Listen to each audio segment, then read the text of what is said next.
Good evening everyone, welcome back to the channel. तो आज का मार्केट समझते हैं। पहले हम लोग डेटा को देखेंगे, शिफ्टिंग देखेंगे, आफ्टर दैट ट्रेड समझेंगे किस तरह से ट्रेड आइडेंटिफाई किया गया। ये अपना पहला ट्रेड था पुट साइड का, 23,600 का पुट ऑप्शन, जो कि यहाँ से ऑलमोस्ट 200 के डाउन साइड वाले जोन तक किया गया था। आफ्टर दैट जो ट्रेड था वो कॉल साइड का था, 22,850 का कॉल ऑप्शन था। आफ्टर दैट मैं ट्रेड डेटा के थ्रू एक्सप्लेन कर दूंगा क्या क्या एक्चुअली देख के ट्रेड किया गया था। सेकंड ट्रेड जो था ये यहाँ से 3 कैंडल का ट्रेड था, यहाँ पर ही आउट किया गया था, जो ये वाला ट्रेड हुआ था। ठीक है, और फाइनल वाला ट्रेड लास्ट वाला था, जो मैंने पूरा दिन डेटा नहीं देखा था, वो यहाँ से ऑलमोस्ट 3 बजे तक, ऑलमोस्ट इस जोन के आसपास तक का ट्रेड था। ठीक है, तो मैं तीनों को एक्सप्लेन कर दूंगा और उसका स्क्रीनशॉट भी मैं बीच में ऐड कर दूंगा, आपको वो वीडियो में देखने के लिए मिल जाएगा। तो पहले शिफ्टिंग देखते हैं, आफ्टर दैट आपको ट्रेड का मैं one by one logic explain कर दूंगा। 23,600 का था, तो यहीं से पहले एक्सप्लेन करेंगे। ये पुट ऑप्शन था पहला अपना। ये फर्स्ट ट्रेड था। ओके, तो हम लोग पहले डेटा में शिफ्टिंग देख लेते हैं, आफ्टर दैट ट्रेड डिस्कस करेंगे। तो 9:15 का डेटा, इनिशियल शिफ्टिंग देखते हैं क्या हुआ मार्केट में। 200 से सपोर्ट था, या तो यहाँ पे 300 में मे बी मूव करेगा या फिर यहाँ पे आके ही स्ट्रॉन्ग होगा, ये दो पॉसिबिलिटी है। रेजिस्टेंस क्या दिखा, 300 में है, 200 पे आने का ट्राई कर रहा है, या फिर ये यहीं पे जाए, मतलब शिफ्ट हो जाएगा। दो पॉसिबिलिटी हो सकता है। ठीक है, तो हमें सपोर्ट और रेजिस्टेंस का पहला व्यू मिल गया। सेकंड सेट में हमें क्या दिखा, रेजिस्टेंस 300 से ट्राई कर रहा था 200 के लिए, बट अभी 250 में ट्राई करना स्टार्ट किया। सपोर्ट में अभी भी क्लियर नहीं है कुछ, तो थोड़ा सा और वेट करते हैं। हाँ, नेक्स्ट सेट ऑफ डेटा में ये 9:15 का ही डेटा है बाय द वे। ठीक है, सपोर्ट क्या किया यहाँ पे आके, यहाँ से जो यहाँ पे वीकनेस था वो अब यहाँ पे पुश करना स्टार्ट किया, मतलब सपोर्ट और ज़्यादा बुलिश प्रेशर क्रिएट कर रहा है। रेजिस्टेंस अभी भी 300 से 250 में ट्राई कर रहा है आने का। तो ये सिचुएशन 8 है और दोनों साइड से पुश आ रहा है राइट नाउ। ट्रेड करना थोड़ा सा ये है, बट मैं पुट वाला ट्रेड उस जोन से क्यों किया मैं उसको एक्सप्लेन कर देता हूँ, तब आपको समझ में आएगा। ठीक है, तो ये सिचुएशन 8 है। इसमें रेंज क्या हो सकता है, मैक्सिमम 200 150 के डाउन साइड वाला जोन मैक्सिमम, और यहाँ पे 250 के अपसाइड वाले जोन मैक्सिमम। इतना ही रेंज है, मतलब ये 150 से ये 250 तक का रेंज, ये होता है ना, ये 3 स्ट्राइक प्राइस का रेंज है मार्केट का आज का। तो फर्स्ट ट्रेड का आप एक्सप्लेन, फर्स्ट ट्रेड को आप समझते हैं किस तरह से किया गया। हमें थोड़ा सा और नीचे जाना पड़ेगा कंफर्मेशन करने के लिए कि शिफ्टिंग किसने पहले कंप्लीट किया था, वो भी कंफर्म कर लेते हैं, आफ्टर दैट ट्रेड समझेंगे। ठीक है, तो यहाँ पे ऑलमोस्ट ये परसेंटेज खत्म होता हुआ दिख रहा है। रेजिस्टेंस स्टिल आने का ट्राई कर रहा है 250 पे। अब देखो इस 9:17 पे ही ये कंफर्म हो चुका था। सपोर्ट ने एक शिफ्टिंग यहाँ पे कंप्लीट कर लिया। ठीक है, उसके बाद एक शिफ्टिंग कंप्लीट कर लिया, अब ये यहाँ पे बुलिश हो रहा था, जो कि फिर नहीं हुआ, बट हमें एक कंफर्म मिल गया, सपोर्ट पहले स्ट्रांग हो गया 200 पे। दैट मीन्स क्या, जैसे ही 200 के डाउन साइड वाले जोन पे मिलेगा, हमें एक कंफर्मेशन वाला ट्रेड मिलेगा अप मूव का। वो होता है ना 200 के डाउन साइड वाले जोन से 200 के अप साइड वाले जोन तक इनिशियली, क्योंकि उससे भी ज़्यादा होता, बट ये जो प्रेशर क्रिएट कर रहा है ना 250 में, उसके वजह से मैं बोल रहा हूँ 200 के डाउन साइड वाले जोन से 200 के अप साइड वाले जोन तक। अब देखो ये बेरिश ट्रेड क्यों किया गया। अब निफ्टी का थोड़ा चार्ट देखो तब समझ में आएगा। पहला कैंडल स्टार्ट कहाँ से था, 250 के टॉप से आया था। ठीक है, मार्केट फर्स्ट कैंडल ने ड्रॉप किया। अब ये फर्स्ट कैंडल में ही डिसाइडेड था ये रिट्रेस करेगा, तब तक शिफ्टिंग चल रही थी और मार्केट में बुलिश प्रेशर क्रिएट हो चुका था। बट बुलिश कहाँ से होगा, 200 के डाउन साइड वाले जोन से ना, उसको वहाँ पे आना पड़ेगा तब जाके वो बुलिश होगा। राइट नाउ मार्केट कहाँ पे है, मार्केट रेजिस्टेंस पे है। 200 के अपसाइड वाले जोन पे ही बोलो, उसी रेजिस्टेंस पे 250 को तो हिट करके ऑलरेडी आ चुका है इस जोन को। तो अभी हमें अगर ट्रेड करना हो तो 200 के अपसाइड वाले जोन पर हम ट्रेड कर सकते हैं, क्योंकि ये फिर से होता है ना, ये और एग्रेशन यहाँ पे दिखा रहा है ना 250 पे। तो 69 समथिंग को हिट करके आया था। अब मैं अगर ट्रेड करूँ पुट साइड का, क्योंकि वो सपोर्ट पे जाएगा ना, तभी तो उस पर बुलिश ट्रेड होगा। तो मैं ट्राई करूँ कि 248 243, मैं 248 यहाँ पे दिख रहा है, बट डिसाइडेड कब था, थोड़ा सा लेट से डिसाइडेड था वो। ऑलमोस्ट मैं दिखाता हूँ अभी, ये 20 के आसपास मैंने वो ये किया था। 243 240 उस जोन के आसपास आ रहा था, वहाँ से एक मैं ट्रेड पुट साइड का करूँगा, क्योंकि मार्केट में बेरिश प्रेशर अभी भी है, चल रहा है, और मार्केट ऑलरेडी रेजिस्टेंस पे है। मार्केट सपोर्ट पे जब तक नहीं जाएगा तब तक बुलिश नहीं हो सकता है। वहीं से बुलिश हो जाए वो बहुत ही रेयर केस है। इसीलिए ये पुट वाला ट्रेड यहाँ से किया गया, कहाँ तक, सपोर्ट तक के लिए, जो स्ट्रॉन्ग वाला सपोर्ट है वहाँ तक के लिए। तो आई होप आपको ये वाला लॉजिक समझ में आएगा। तो आपको देखना पड़ेगा कि वो कहाँ से आया है। ऑलरेडी वो 250 के अपसाइड वाले जोन तक आया है। अगर ये यहाँ से नहीं आया होता तो मैं 250 के अपसाइड वाले जोन का वेट करता, वहाँ से मैं पुट वाला ट्रेड लेता। ठीक है। उसी लिए यहाँ से जब वो रिट्रेस किया और 240 के आसपास गया तो वहाँ से एक ट्रेड इनिशिएट किया गया। आई होप आपको फर्स्ट ट्रेड का लॉजिक समझ में आया होगा। ये रेजिस्टेंस पे था, उसी लिए वो वाला ट्रेड किया गया और रेजिस्टेंस ऑलरेडी पुश कर रहा था, ठीक है, और मार्केट उस टाइम रेजिस्टेंस के पास था। दैट्स वाई वाला पुट वाला ट्रेड किया गया। ये जैसे ही वहाँ से कहाँ तक ड्रॉप कर सकता है, हमें तो एक कंफर्मेशन मिल चुका है कि जैसे ही 200 के डाउन साइड वाले जोन पर जाएगा वहाँ पे एक उसको पुश मिलेगा, और मैंने वो व्हाट्सएप पे भी, इस पे व्हाट्सएप वाले चैनल पे भी बताया था। बट मैंने ये ट्रेड उसके बाद मैंने बताया कि सिचुएशन चेंज हो गई है, वो क्यों बताया, और मैंने 3 कैंडल में ही ट्रेड को क्यों कट किया वो भी मैं दिखाता हूँ। ये कैंडल देखते हैं, 940 का कैंडल है। तो हमने ये यहाँ से ट्रेड लॉन्ग वाला क्यों किया वो तो समझ में आ गया, क्योंकि सपोर्ट ऑलरेडी बुलिश हुआ था, मतलब पहले स्ट्रांग हुआ था। दैट्स वाई ये जब भी 200 के डाउन साइड वाले जोन पे आएगा वहाँ से एक ट्रेड हमें अपसाइड का मिल जाएगा। उसका जोन क्या था उस टाइम, 71 समथिंग का रेंज आ रहा था, ठीक है।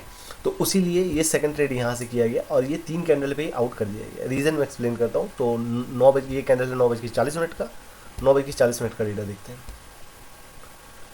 9:40, 10 बजे पहुँच गया, 34, ओके, ये 38, 42, ओके, थोड़ा सा और नीचे 38 से देखते हैं। अब देखो ये 200 पे शिफ्ट हो गया, जो 300 से था ना वो 200 पे शिफ्ट हो गया और यहाँ पे जनरेट होता हुआ दिख गया। तो अब क्या है, अब यहाँ से प्रेशर क्रिएट हो रहा है ना, ठीक है, यहाँ से प्रेशर क्रिएट हो रहा है, बट वो जैसे ये सपोर्ट के पास जाएगा तो भी उसको एक ट्रेड मिल जाएगा। कहाँ तक के लिए, 200 के अपसाइड वाले जोन तक, 230, 220 उस टाइप का मतलब रेंज था वहाँ पे, क्योंकि वो फर्स्ट टाइम आ रहा था ना 200 के जोन पे, इसीलिए तो उसे एक इनिशियल पुश मिलेगा ही। और मैंने वो 3 कैंडल पे क्यों आउट किया, इसी वजह से, क्योंकि ये जो परसेंटेज है ना ये कंटिन्यूसली डाउन डिक्रीज हो रहा था। देखो 87%, 85%, तो रेजिस्टेंस प्रेशर क्रिएट किए जा रहा था, उसीलिए मैंने उस ट्रेड को होल्ड नहीं किया। और आफ्टर दैट मैंने डेटा एकदम नहीं देखा था, मार्केट को मैंने आज एकदम नहीं देखा था, अदरवाइज मैं ये वाला ट्रेड डेफिनेटली करता। इस जोन पे तो नहीं करता, बट यहाँ से जो ये 3 कैंडल का मूव आया था ना, ये डेफिनेटली करना, क्योंकि मार्केट अगर इस जोन को सर्वाइव कर गया दैट मीन्स क्या, मार्केट अब 250 के और अप साइड वालों 300 तक का जंप करने के लिए मतलब कैपेबल हो जाता, वो एक्सपेक्टेशन मेरा रहता, ठीक है। तो लॉजिक समझ में आया, ये सेकंड ट्रेड क्यों किया गया यहाँ से बुलिश वाला, और क्यों जल्दी आउट किया गया, वही रीज़न था, ठीक है। क्योंकि वो रेजिस्टेंस थोड़ा सा और होता है ना, ये अपना परसेंटेज कंटिन्यूसली डिक्रीज हो रहा था, तो मेरा एक थिंकिंग चल रहा था कि मे बी शायद ये फिर से सपोर्ट लेने आ जाए, दैट्स वाई उस चीज़ को आउट किया गया, ठीक है। सो अगर ऑलरेडी हमें पता है कि ये सिचुएशन 8 है और रेंज भी है 150 से 250 के अपसाइड वाले जोन तक, ठीक है। तो मार्केट का रेंज हमें पता है कि मार्केट कहाँ तक के लिए ट्रेवल कर सकता है। 78 को हिट करके आया था मॉर्निंग में ही, यहाँ पे थोड़ा सा स्ट्रगल किया, फिर उस हाई को ब्रेक किया, कहाँ तक के लिए गया, 78, उस 8490 समथिंग का कुछ रेंज था। मैं दिखाता हूँ थोड़ा सा, और ये जाके तब आपको एक्चुअल रेंज मिलेगा कहाँ तक के लिए वो था। एक सेकेंड, वो फर्स्ट में ही था, ये था कि मतलब उस जोन को क्रॉस करेगा। अगर वो 100% शिफ्ट हो जाता, मान के चलो ये यहाँ पे 300 पे शिफ्ट हो जाता, तब ये 300 के अपसाइड वाले जोन पे जाता, बट वहाँ तक नहीं गया। वो क्या हुआ, वो जो स्विंग बनाया था उससे थोड़ा सा और अपसाइड जाएगा, 300 को क्रॉस करने में उसको टाइम लगता, ठीक है, उसीलिए वो वहाँ पे थोड़ा सा स्ट्रगल किया और फिर नीचे टूट गया। तो हमें रेंज पता था कहाँ तक के लिए मार्केट ट्रेवल कर सकता है। अब देखो ये लास्ट वाला मैं एक्सप्लेन करता हूँ कि हमें तो ये दो ट्रेड तो एकदम श्योर शॉट वाले ट्रेड थे, ठीक है। ये नीचे वाला तो यहाँ से ये वाला ट्रेड तो एकदम श्योर शॉट वाला, मतलब इससे होता है ना कि एक्यूरेट वाला ट्रेड हो ही नहीं सकता था। ये नीचे वाला, ये जो पुट वाला मैंने फर्स्ट वाला किया, ये थोड़ा सा आप प्रैक्टिस के बाद ये वाला आइडेंटिफाई कर पाओगे, नहीं तो पहले थोड़ा सा ये लगेगा कि सपोर्ट पहले स्ट्रांग हो चुका है, अभी बुलिश ट्रेड के लिए ही करेंगे, ठीक है ना। वो आप जितना प्रैक्टिस करोगे आफ्टर दैट वो वाला चीज़ आएगा। तो लास्ट ट्रेड का कॉन्सेप्ट समझते हैं, जो कि मैं उसका स्क्रीनशॉट स्क्रीन पे ऐड कर दूंगा ताकि आपको समझ में आएगा, ठीक है। अब लास्ट ट्रेड का ये जो था ना, ये जो था वो समझते हैं, ठीक है। वो मतलब किस बेसिस पे वो किया गया, ठीक। अभी देखो इसका टाइमिंग देखो आप, 2:20, 2:20 उस जोन का डेटा देखते हैं। मार्केट में ज़्यादा कोई डेटा में चेंजेस नहीं था, मार्केट में सपोर्ट स्ट्रांग था मॉर्निंग से, रेजिस्टेंस में थोड़ा बहुत सिचुएशन ख़राब हो चुका था, वो कंफ्यूज ही था, ठीक है।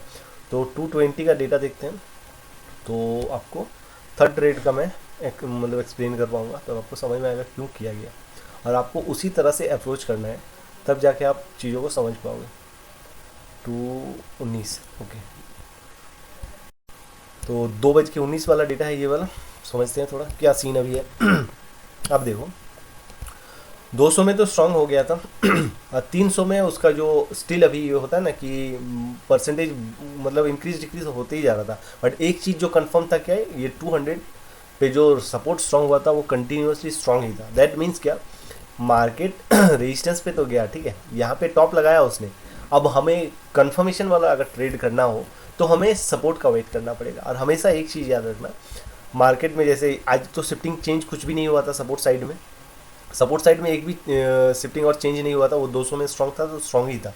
अब क्या देखो, मार्केट का बिहेवियर यही रहता है, रेजिस्टेंस में कन्फ्यूजन वाला सीन था, ठीक है। अगर ये कन्फ्यूजन वाला सीन नहीं रहता तो मैं मानता शायद कि ये इस जोन से अराउंड टू होता है ना 150 के डाउन साइड वाले जोन तक चला जाता, मान के चलो 120 118 उस जोन तक के लिए। बट जैसे कि रेजिस्टेंस पे स्टिल होता है ना कि कन्फ्यूजन वाला सीन था, दैट्स वाई जो स्विंग बना था, ये मार्केट का most of the time behaviour रहता है, जो स्विंग बनाया है ना उसका जस्ट थोड़ा सा ब्रेक करेगा, उसके बाद ये थोड़ा देर वेट करके ये पुश करेगा, ठीक है। क्योंकि ये मॉर्निंग से स्ट्रांग है 200 सपोर्ट, और रेजिस्टेंस अगर स्ट्रांग हो जाता तो ये 150 के नीचे जाता, बट रेजिस्टेंस में अभी भी स्टिल ये कन्फ्यूजन वाला सीन चल रहा है। दैट मीन्स क्या, ये थोड़ा सा ये डिप लगाएगा, ठीक है, और उसके बाद स्लो एंड स्टडी ये ऊपर जाएगा। तो कोइंसिडेंटली मैं इसी जोन पे मार्केट को आज इवनिंग को देखा था, ठीक है। दैट्स वाई यहाँ पे लास्ट वाला जो 230 या समथिंग से जो ट्रेड इनिशिएट किया गया था वो यहाँ से ये मूव था, ठीक है। तो जब इस तरह का सीन रहता है कि सपोर्ट में, सपोर्ट या रेजिस्टेंस जो भी हो, मैं दोनों साइड के लिए बोल रहा हूँ कि ये स्ट्रांग ही है और इधर में कुछ ये है कन्फ्यूजन वाला सीन चल रहा है, तो क्या होगा ना, ये स्विंग को थोड़ा सा ब्रेक करेगा और उसके बाद ये उसी साइड रेजिस्टेंस में जाने का ट्राई करेगा। ये मार्केट का स्ट्रक्चर ही रहता है। तो आई होप आपको तीनों ट्रेड का लॉजिक समझ में आया होगा। मार्केट में शिफ्टिंग का ज़्यादा कुछ चेंजेस नहीं हुआ था, दैट्स वाई मार्केट मतलब बहुत ही क्लियर कट चला है एकदम, मतलब हर एक ट्रेड करने लायक था। यहाँ से ये वाला भी करने लायक था, ट्रेड था, और 300 का अपसाइड इस जोन से ड्रॉप का भी ट्रेड हो सकता था, ऐसा वाला सीन था। मतलब मार्केट बहुत ही अच्छा वाला आज मूव किया है, एकदम बोलते हैं ना प्रॉपर स्ट्रक्चर के साथ मूव किया है। सो आई होप आपको ट्रेड का लॉजिक समझ में आया होगा तीनों ट्रेड का। अगर आप सीक्वेंस से करोगे ना तो आपको इजी रहेगा मार्केट को समझना। जैसे पहला पहला अगर पहला चीज़ जो रहता है, आप सिचुएशन को फाइंड आउट, शिफ्टिंग पहले कंफर्मेशन करो, शिफ्टिंग क्या हुआ, कहाँ पे शिफ्टिंग हुआ, वो बहुत मैटर करता है। फर्स्ट थिंग वो रहता है, उस सीक्वेंस में प्रैक्टिस करो, बहुत कुछ चेंजेस हो जाएगा, इंप्रूव भी हो जाएगा। तो पहले हमें क्या करना है, शिफ्टिंग क्या और कहाँ पे हुआ वो कंफर्म कर लेना है। आफ्टर दैट सिचुएशन कौन सा है उसको आइडेंटिफाई करना है। सिचुएशन कंफर्म होने के बाद हमें वैल्यूज़ देखना है कि हमें ट्रेड कहाँ से करना है या नॉन, ठीक है। उस वाइज से आपको प्रैक्टिस करना है। और दूसरा चीज़ और जो मोस्ट और एक इम्पॉर्टेंट बात है, मार्केट किस जोन को हिट किया है वो बहुत मैटर करता है। मैं बार बार बोलता हूँ, मार्केट जैसे 250 के अपसाइड वाले जोन को हिट करके आया था, ठीक है, उसके बाद सपोर्ट को जैसे ही हिट किया ये वाला, तो ये सपोर्ट एक बार उसने हिट कर लिया है, तो अब जब वो फिर से उस सपोर्ट के आसपास जाएगा ना, तो ये थोड़ा सा ब्रेक करेगा। आफ्टर दैट ये करके, जैसे देखो यहाँ पे रेजिस्टेंस में भी क्या हुआ, कहाँ से आया था, 72 के आसपास से आया था। जब ये 300 क्रॉस नहीं कर पाया, क्योंकि होता ना 100% उधर शिफ्ट नहीं हुआ था, दैट्स वाई उस जोन को थोड़ा सा और जाके ब्रीच किया, आफ्टर दैट उसमें फॉल आया। तो मार्केट में कहाँ मतलब किस जोन से वो होता है ना, रेजिस्टेंस से ये करके ड्रॉप किया है या सपोर्ट से पुश लिया है, वो चीज़ें बहुत मैटर करता है। तब जाके आप सही ट्रेड आइडेंटिफाई कर सकते हो कि कहाँ से एक्चुअली ट्रेड करना चाहिए। जैसे ये नीट एंड क्लीन वाला ट्रेड है, क्योंकि यहाँ पे फर्स्ट अप्रोच कर रहा है डाउन साइड वाली जोन, तो यहाँ से तो पुश उसको मिलेगा ही, ठीक है। तो उस तरह से वो चीज़ें बहुत इफेक्ट मतलब मैटर करता है। जैसे सेकंड टाइम अगर सपोर्ट स्ट्रांग ही था, तो सेकंड टाइम अगर ट्रेड करना होता तो थोड़ा सा नीचे से आपको ट्रेड करना होता, उस जोन से आपको वैल्यू में भी दिखेगा। ये वैल्यू में अगर दिखेगा कि वो आप उससे नीचे अगर ट्रेड करना होता तो मैं कहाँ से करता, ठीक है। तो उसी तरह से आपको मतलब प्रैक्टिस करना है, तब जाके आप मतलब होता ना एक्यूरेट एंट्री कर पाओगे। तो पहला चीज़ क्या रहा, पहला अपना शिफ्टिंग देखना है, आफ्टर दैट कौन सा सिचुएशन है कंफर्म करना है, आफ्टर दैट वैल्यूज़ क्या है, ठीक है। वो उस सीक्वेंस में आप प्रैक्टिस करो, आपको बहुत मतलब अपना ट्रेडिंग में बहुत ज़्यादा इंप्रूवमेंट दिखेगा। सो आई होप ट्रेड समझ में आया होगा। तो कुछ क्वेरी या क्वेश्चन रहा तो आप कमेंट कर सकते हो। तो मिलते हैं नेक्स्ट वीडियो में।